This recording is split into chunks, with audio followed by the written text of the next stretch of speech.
Hi, I'm Ben. I'm a host and creator for Rug Radio. I'm here at NFT.London today. I've been here for the last couple of days actually. Amazing event. And I'm interviewing a few of the speakers and some of the prominent people that are attending the event. I'm here with Ben, another Ben. So we've got Ben and Big Ben in the background. Love it. Ben, tell me a little bit about what you've been doing here and what's going on for you in NFT.London. Sure. Well, thanks for having me. No worries. I'm a filmmaker. That's Amazing. why I entered the space. I've been a film lover and maker since I was 8 years old. Okay. And I was racking my brain as to what's the way to link these two. You know, these two different fields are going to link in one way or another. Sure. And how could I play my part in bridging that gap? Right.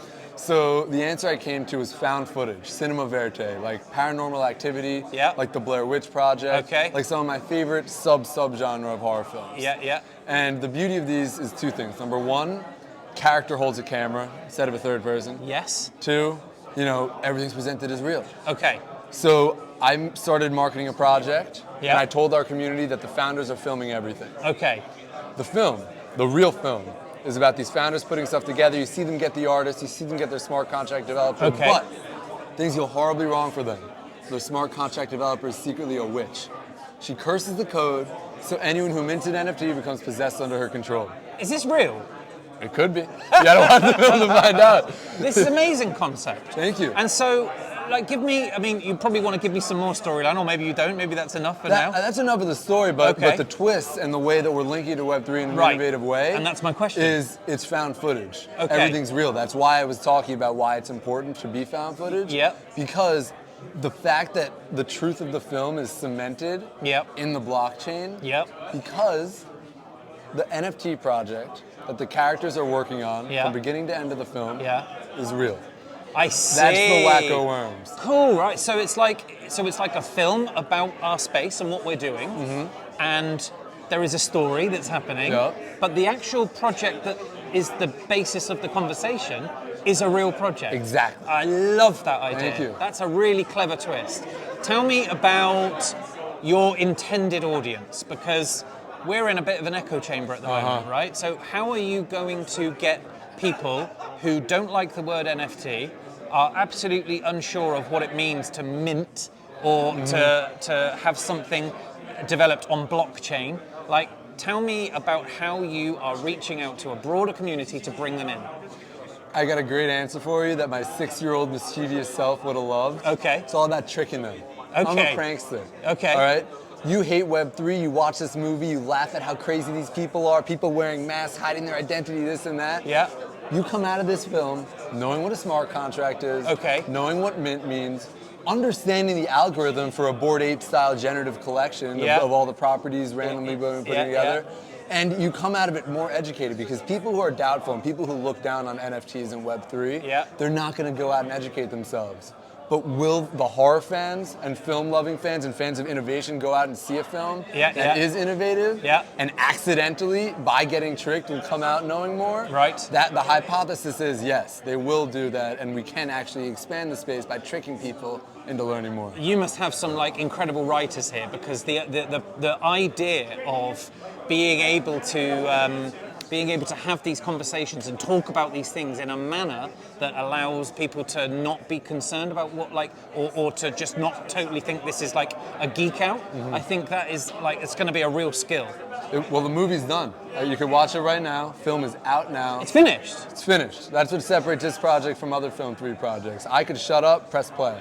Amazing. Okay, so what's the timeline? What's your plan? What are you doing next? Great question. So after we released the film, we got overwhelming positive feedback. I mean, people in the community, they did exactly what I was hoping they would do. You know, we sprinkled a lot of Easter eggs throughout the film. Oh, did you see the witch does this here? Whoa, I didn't realize this. You know, there's a lot of questions that people ask after they finish it for the first time.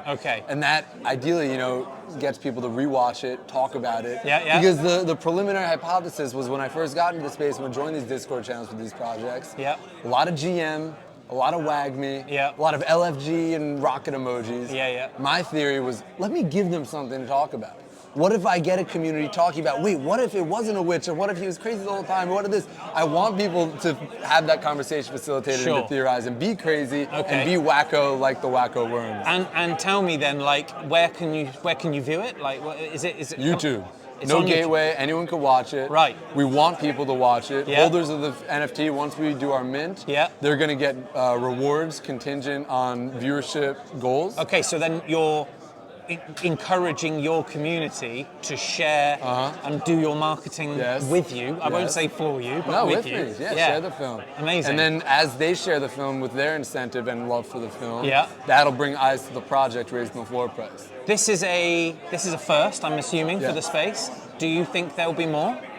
Look, do I think there will be another film of a cursed smart contract and a witch in a BFB? I don't think so. I think this is the only one that ever has. I know it's the one that has existed. I don't know if there are no copycats. Yeah. But the truth is, I went to NFT.NYC. I'm here at NFT.London. Okay. You hear a lot of people saying, and the truth, which is you don't know how the next musician, the next digital artist, the next filmmaker is going to use the space. This may not be the way, but it is most certainly 110% one way. Yes, okay. And it's a cool way, and it's a fun way. It's a really creative interpretation of like what we're all trying to do and what we're all trying to achieve. I really commend you on it. I think one of the things for me I would love to see now is how do we as a community in Web3, how do we now support you with this? And so, like, what have you been doing here at NFT London today? I've been talking to some of the most brilliant people I've ever spoken to, honestly. There's such a phenomenal group that came out all the way from all across Europe and America and all over the world. Sure. And I've been making strategic, nothing formal yet, but setting up meetings for future partnerships. Great. That are strategic and will help us grow and get the eyes that need to see this. Yes. Because at the end of the day, this is the kind of excitement that the space needs. Absolutely. Absolutely. I host a twice weekly show via the Rug Radio Network. It's called NFTs Beyond the Floor. The idea behind the show is that we don't talk about floor price and we don't talk about economic climate. What we talk about is what the project or the individual is doing to improve the space, to improve the tech. What are their good intentions and how can we demonstrate and show more people them? I'd love to have you on that show. I think you would add such value to it. I think it would be a great episode. Ben, thank you. I would be my absolute pleasure. I'm a huge fan of Rug Radio and what you guys do. Amazing. Well, look, thank you so much for joining me today. Thank you. I'm going to let you get on. And enjoy Big Ben. Thank you very much for joining me. You too. Thank you so much.